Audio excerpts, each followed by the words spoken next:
Welcome back to Real Talk Sports with Rico. We're talking about the Atlanta Falcons today, and who is QB1 for the Falcons? That is the question. Depending on who you're talking to, some days it's going to be Michael Penix Jr. The other day it's going to be Kirk Cousins. But let's talk about Michael Penix Jr. I think that he is very experienced with all the college football that he has played, and he looked pretty good in week one of the preseason. I know it is just week one, but look, he went 9 of 16, 104 yards. That is pretty interesting considering that the quarterbacks behind him went a combined 7 of 24 for, I think, 48 yards. And so that definitely has us wondering, could this young man perhaps take the starting lineup? But on the other end of this thing, you're looking at Kirk Cousins, and Kirk Cousins is coming over from the torn Achilles. All right. So the Atlanta Falcons signed Kirk Cousins to 4 years, $180 million.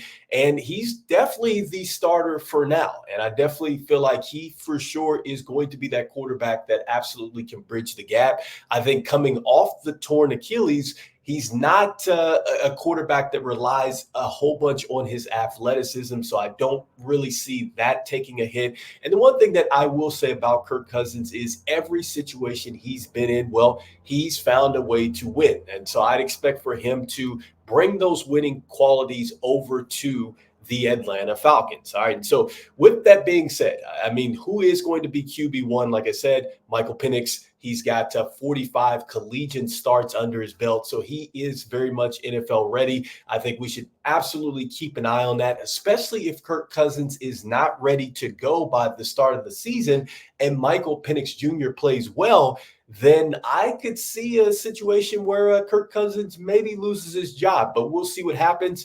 And you have to wonder, who are they throwing the football to? I know that they have Darnell Mooney, who has come over in free agency. They have Ray McLeod, and they also have Rondell Moore. Is that enough as far as opening up this offense down the field to go along with Drake London? Well, that is a question that a lot of us are wanting to see the Atlanta Falcons answer.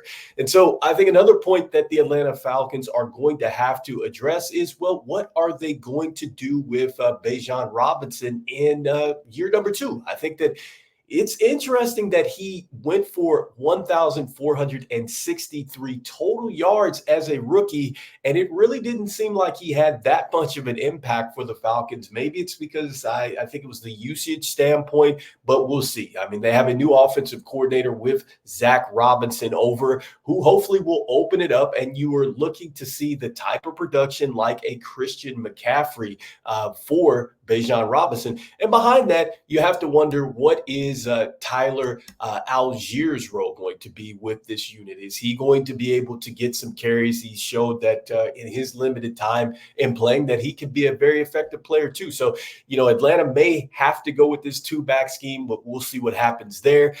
Defensively, a new look for them. All right. And so defensively, they have Jimmy Lake coming over as the new defensive coordinator. The one thing that we do know that he does well is, well, he coaches up the secondary. So he has Jesse Bates, and he also has AJ Terrell back here, who are going to be rock solid, but he's still got to figure out what is he going to do on the edge for this unit. All right. And so believe it or not, the Falcons were ranked 18th in the NFL in points allowed and 11th in yards allowed last season. All right. And so these players can definitely strap up, but we're going to see how interesting it is going to be with this new system. The one thing that the Falcons lacked is getting to the quarterback. They tied for 21st with just 42 sacks. You do not want to put sole pressure on the back half of your defense. That's very tough for any defense to live with. And so I'd expect for them to really address that to help out that back half or that secondary. So again, they don't have to cover as long. You want to help out your secondary as much as possible by getting to the quarterback and collapsing that pocket. Hopefully you're able to force a lot of mistakes. So definitely be looking for that for the Falcons. And then lastly, I think the biggest question for the Falcons is, what are they going to do from the head coaching standpoint? Okay. They bring over Raheem Morris, and I will give Raheem Morris his flowers. I mean, he has coached up a top 10 defense twice in 3 years with the Rams. So twice in 3 years with the Rams, a top 10 defense. So that is pretty good. This guy knows defense.